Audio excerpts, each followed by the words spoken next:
네, 안녕하세요. JDM 양민영 간사입니다. 제가 JDM의 입장을 대변하거나 혹은 어떤 사역의 방향성을 제시하는 건 너무 어려운 일인 것 같고요. 현 시대 청년들과 어떻게 소통하고 또 그 안에 있는 대화 내용들이 또 우리의 사역 방향에 큰 도움이 되지 않을까 싶어서 한번 나눠보려고 합니다. 네, 코로나로 인해서 많은 사역자들과 또 우리 기독 청년들이 사역의 어려움들을 경험하고 있는데요. 그런 사회 속에서 또 우리가 느끼는 청년들의 뉴노멀 시대는 어떻고 그때 겪는 고충들이 무엇인지 함께 나누고자 합니다. 생각보다 지체들은 영상과 디지털에 익숙해서 이제 학교에서 듣는 영상 수업들에 큰 어려움을 겪고 있지는 않는 것 같습니다. 하지만 생활 양식의 변화로 신앙의 어려움을 깊이 경험하고 또 고립된 상황 속에서 깊은 외로움도 경험하게 되는 것 같은데요. 그런 중에 또 한국교회의 어그러진 모습을 또 비판하게 되고 또 각종 커뮤니티에 올라오는 글들로 통해 신앙 공동체와 또 기독 청년으로서의 정체성의 혼란을 겪고 있지 않나 싶습니다. 그러면서 삶을 부대끼고 또 생각을 공유하는 지체들과의 대화와 또 함께했던 학원 복음화 협의회 코로나19 대학생 의식조사 데이터를 통해서 우리의 사역 방향과 또 어떻게 지체들의 마음을 어루만질지 한번 나눠보면 좋을 것 같습니다. 네, 첫 번째로 나누고자 하는 내용은요, 기독 청년들을 위한 모임의 새로운 정의입니다. 기독교 공동체에 있어서 모인다라는 부분은 정말 중요한 부분이고 그 안에서 얼마나 인격적인 교제와 또 사역의 방향들을 이야기 나눌 수 있는지 우리는 몸소 이미 알고 있습니다. 하지만 그 온라인이 주는 한계, 감정 전달과 표현의 어려움의 벽들도 경험하고 있어서 온라인으로 하는 사역에 대해서 다들 부담스러운 마음을 우리 사역자들만 느끼고 있는 것이 아니라 기독 청년들 모두가 양가 감정을 느끼며 어려움을 겪고 있죠. 하지만 사회의 안정, 전염병 확산을 막기 위해서라도 사회적 거리두기를 이제 실천하고 잠재적 복균자라고 서로를 생각하면서 이제 코로나가 빨리 없어지기를 바라는 마음에 전 국민이 힘을 쓰고 있습니다. 하지만 이를 반대하는 무리가 있으니 이는 바로 기독교 공동체이죠. 네. 그러면서 기독교 모임이 이 기독교에 이제 모이는 것을 억압하는 정부를 향해서 사회 악이다, 이제 종교 탄압이다라는 단어를 사용하면서 공공선을 위해 자기의 희생과 또 포기를 통해 십자가를 보여주기보다는 좀 이기적인 모습을 취하면서 종교 행위로서의 예배를 보여주는 것 같아서 청년들은 불편한 마음을 가지고 있습니다. 하지만 그와 동시에 교회에 가고 또 교회에 모여서 교회에서 함께 해야 한다는 그 강조해왔던 내용을 배워온 바 실제 오프라인에서 자유롭게 모임을 참석할 수 있습니다 라는 가정을 열어놓았을 때 청년 리더들은 또 어려운 마음을 표출합니다. 왠지 모이지 않으면 교회를 지키지 못하는 것 같아서 불편하고 또 모이고자 하면 또 사회적 양심의 거리낌을 느껴서 어려움을 겪습니다. 기독 청년들도 온오프라인 모임에 대한 스트레스 수치가 상당히 높은데요. 한 친구는 이런 어려움 감정에 있어서 이런 상황에 친구를 만나는 것이 관계를 지키는 것인지 아니면 만나지 않고 기다리는 것이 관계를 지키는 것인지라는 말로써 선교단체 리더들의 온오프라인 모임에 대한 부담감, 그 양가 감정을 잘 표현해 주었습니다. 이런 상황에 있어서 우리는 온라인 모임을 할 것인가 아니면 오프라인 모임을 할 것인가 아니면 탁월한 방법으로 온라인 사역을 어떻게 하면 해낼 수 있을까에 대해서 고민을 나눌 필요도 있겠지만 한편으론 청년들의 본질적인 질문인 기독교 공동체에 대한 정의를 다시 내려야 할 것 같습니다.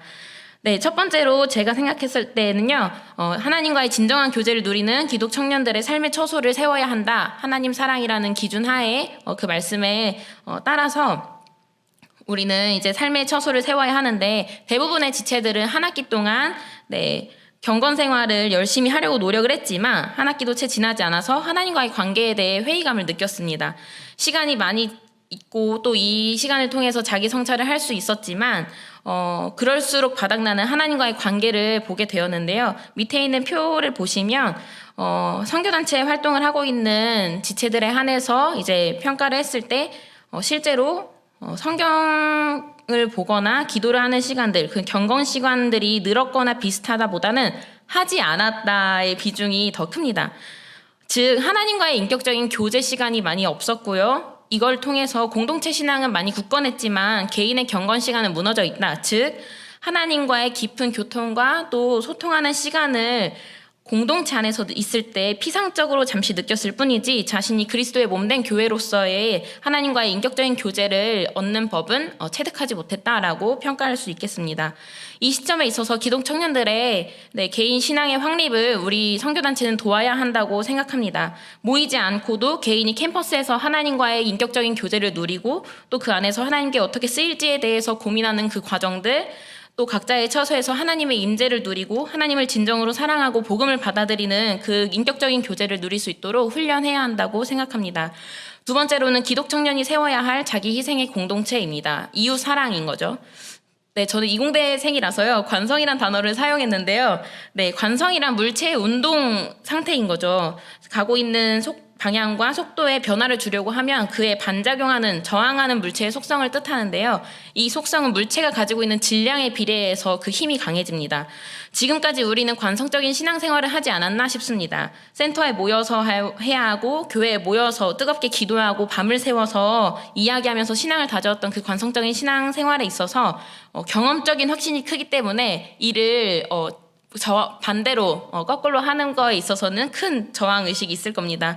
하지만 이제는 코로나로 인해서 새로운 일상에서의 신앙을 세워가야 합니다. 몸으로 모이기에 힘썼던 관성에 이끌린 신앙 공동체가 아니라 현 사회와 모두의 안전을 위해서 사회적 거리두기를 힘써 실천하면서 불편함을 감수하는 자기 희생의 공동체의 모습을 청년들은 각자의 자리에서 세워가야 한다고 생각합니다. 이에 있어서 우리 모임 공동체와 또 선교단체에 있어서는요. 그리스도 중심적인 공동체를 세우기에 아주 적합한 시기가 왔고 이 코로나 시대에 있어서 어려움을 겪고 있는 사회적 약자와 가난한 자와 예수님이 보고 있는 그 어려운 사람들을 향해서 먼저 선대의 손길을 내밀어야 하는 그 시기가 되지 않았나 싶습니다. 네, 두 번째로는 기독 청년이 바라본 한국교회의 문제점입니다. 이는 문화에 대한 태도입니다. 이제 제가 생활 공동체에서 지체들과 함께 한 4-5명 정도 같이 살고 있는데요. 네, 그때 함께 사는 지체들과 이런 이야기를 했습니다. 코로나는 기도하면 없어지나? 라는 주제로 이런 이야기를 나누다가 우리의 답변은 기도만 해서는 안 되고 기도와 그리스도를 닮아 낮아진 모습으로 사회를 섬겨야 한다라는 답으로 이제 귀결되었는데요. 하지만 그 대화가 오간 지 얼마 되지 않아서 광화문에서 광복절 집회 사건이 터졌습니다. 네, 성경은 하나님 사랑과 이웃 사랑의 맥락으로 그리스도인의 삶의 양식을 보여주는데 정작 이제 광화문에서 나오신 분들의 모습을 보았을 때는 거의 이단에 가까운 극단적인 모습을 보여주면서 기성세대의 미신적인 모습들, 또 한 지도자의 권위적인 태도를 보면서 전체주의 같은 모습들을 보게 되었습니다. 이웃사랑의 모습은 보이지 않고 도리어 이기적이고 위선적인 모습에 좀 당황스러운 마음도 기독 청년들은 가지고 있습니다. 이에 대해서 한국 내 기독교에 대한 부정적인 시각은 상당히 커졌고요. 밑에 있는 표를 보시면 기독교에 부정적인 불신하게 되었다의 퍼센트가 67.5%로 되게 높았습니다. 이로써 기독 청년들과 청년 사역자들은 이중 고난을 겪고 있다고 생각합니다. 가뜩이나 코로나로 변화된 사회에 어려운 상황을 겪고 있는데 기독교인이라는 정체성에 또 공격을 받고 있죠. 그러면서 청년들은 회의적인 질문과 탈교회화 현상을 비치기 시작했고 이에 대해서 선교단체와 교회는 기성세대를 그냥 손절하고 이해하지 못하는 대상으로만 볼 것이 아니라 도리어 기성세대의 신앙에 대해서 회고하고 청년 세대를 한번 성찰해 볼 필요가 있다고 저는 생각했습니다. 저는 캠퍼스 간사이고 캠퍼스가 주 활동 거점입니다. 그러면서 이제 지체들과 이야기를 나누다 보면은 되게 문화에 가깝고 또 문화의 직격달을 맞아서 시대착오적인 대화를 하게 된다. 그러면 차단기가 내려오는 어려움도 저도 겪게 됩니다. 고작 7살밖에 차이가 나지 않는데도 겪고 있는데요. 대화하다 보면 청년들의 사고와 감정을 문화가 지배할 때가 있다는 생각을 하게 됩니다.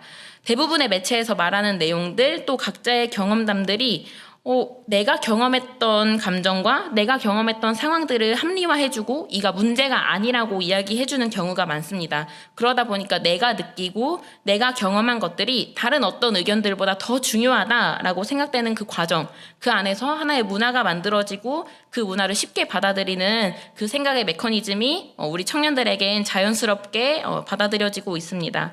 그런데 이 지점에서 문제가 나타난다고 생각합니다. 문화가 하나의 이념이 되고 있는 건 아닌가라는 걸 성찰해 봐야 하는데요.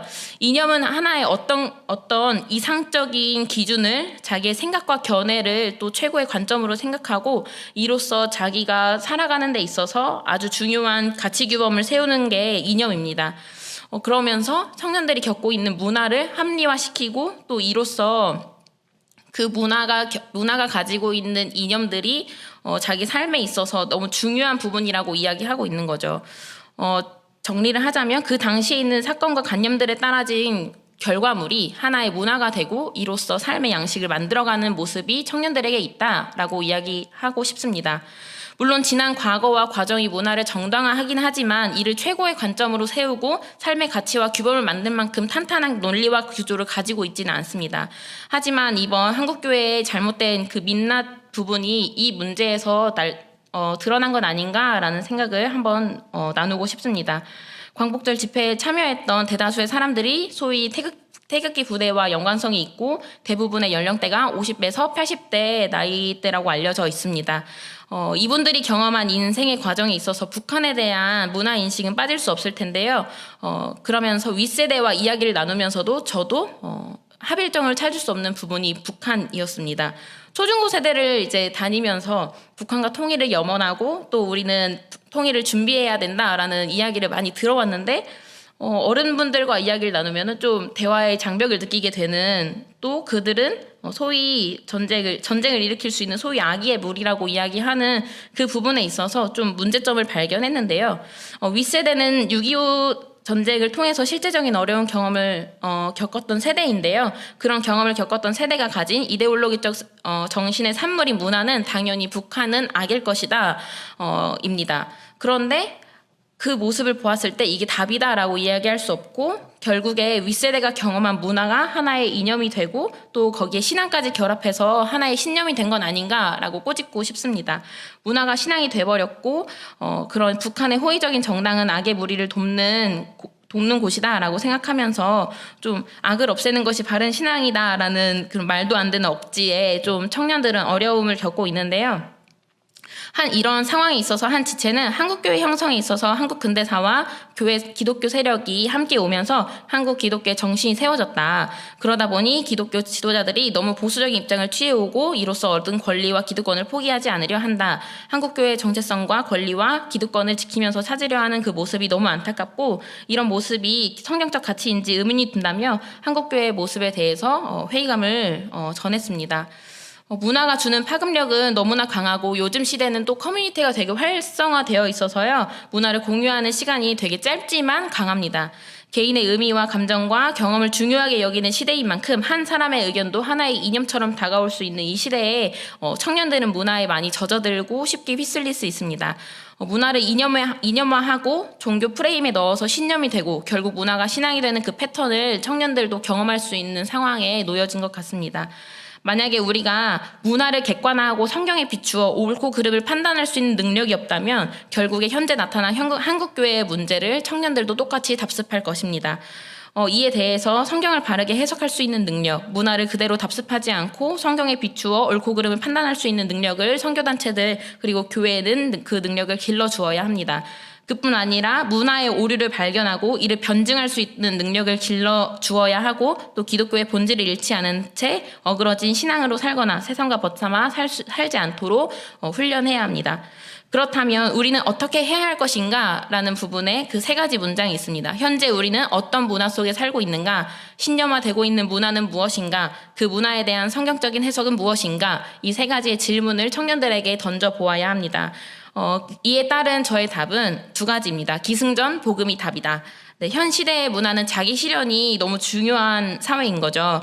네, 오늘날의 문화는 옳고 그름을 정의하는 것이 너고 자신의 의미를 정의 내리는 것도 너 자신이다 라고 말합니다. 활발한 SNS 활동과 또 커뮤니티를 통해서 공감대는 더욱더 짙어지고 이를 통해 문화와 여론은 쉽게 형성됩니다. 설상가상으로 코로나로 인해서 각자 개인주의화되고 또 공동체 의식은 더더욱 사라지고 있죠. 이러한 시대에 청년들이 가지고 있는 문화를 이념화한 예시로 페미니즘을 하나 생각해 둘 수 있습니다. 물론 젠더 감수성, 젠더 이슈에 대해서 저도 마음 아파하고 이에 대해서 충분히 공부하고 있지만 요즘 청년들이 가지고 있고 나누고 있는 젠더 이슈에 있어서는 조금 어려운 상황이 있지 않나라고 좀 조심스럽게 판단하고 싶습니다. 이 안에서 나누는 스펙트럼이 굉장히 넓고 여성 청년들의 커뮤니티는 활성화되어 있는데 시간이 지날수록 젠더 이슈에 대한 각자의 생각이 굉장히 양극단에 이르고 쉽게 편을 가르고 젠더 감수성이 떨어진다 싶으면 쉽게 상대조차 하지 않는 그 모습들을 보면서 하나의 문화가 하나의 이념이 되고 이로써 신앙이 드러나는 건 아닌가 아주 조심스럽게 좀 생각을 해봅니다. 그러면서 자신의 피해를 공감받고 이를 통해서 자기 실현을 펼쳐가는 청년들이 자신의 경험이 하나의 이념이 되고 이로써 문제를 해결하고자 하는 대항 자세는 갖추었지만 정작 성경적 대안을 제시할 줄 모르는 청년들의 모습을 보면서 우리는 어떻게 지체들을 양육해야 할지 좀 고민을 나눠보아야 할 것 같습니다. 이러한 시대 속에서 그리스도인들은 사회로 들어가야 하고 소금과 빛의 역할을 감당해야 합니다. 세상과는 다른 모습으로 들어가서 자신의 정체성을 지키면서 세상을 변화시키는 사명을 그리스도인은 품었기 때문입니다. 이를 위해서 이타적인 윤리의식과 그리스도의 사랑의 원리로서 세상을 섬겨야 하는데 지금 청년들은 자기 실현과 자기 확신을 통해서 자기의 정체성을 드러내는 것 같아 마음이 아픕니다. 네, 우리는 이런 사회 속에서 타인과 공동체를 향한 자기희생과 포기의 모습으로 세상에 어그러진 문화를 건강한 기독교 정신으로 바로 세울 수 있도록 지체들을 권면하고 또 가르쳐야 합니다. 두 번째는 소그룹은 반드시 승리한다입니다. 사람마다 배경과 경험이 다 다르고 상황을 받아들이는 데 인식 차이가 모두 있습니다. 그렇기 때문에 모든 기준이 개인의 정의에 따라서 다 달라질 수도 있겠죠. 그렇기에 한 영혼 한 사람마다 세밀하게 케어하고 기도와 말씀으로 양육하는 것이 아주 중요합니다. 그리스도인이라 정체성은 확립했지만 끊임없이 사유하고 성령의 이끌리심에 따라 살아가야 한다는 것을 지체들에게 가르치고 또 소그룹을 통해서 바른 성경을 공부하고 문화를 말씀에 비추어 성경적 기준으로 옳고 그름을 판단해야 합니다. 하나님의 말씀은 하나의 이념 수준이 아니고 바른 진리임을 마음에 새기면서 말씀에 이끌림 받는 법을 소그룹 안에서 자세히 배워야 한다고 저는 생각합니다. 네, 결론을 맺도록 하겠습니다. 코로나로 인해서 뉴 노멀 시대가 찾아오고 새로운 일상을 우리는 보내고 있습니다. 어쩌면 이 시간들이 점점 익숙해지고 또 적응될 수 있습니다. 하지만 기독 청년들은 이 시기를 너무 고통스럽게 보내고 있습니다. 지금까지 관행대로 해왔던 사역들을 잠시 멈추고 우리는 기독교의 본질을 처음부터 끝까지 질문하면서 충분한 동기부여와 경건훈련을 통해서 바른 그리스도인들을 설 수 있도록 훈련해야 합니다. 뿐만 아니라 복음이 삶에 녹아들어서 선교단체와 교회 내부의 혼탁한 문화 속에서 바른 진리를 분별하며 살아갈 수 있도록 우리도 훈련해야 할 것 같습니다. 네, 이렇게 청년들의 목소리를 대변합니다. 감사합니다.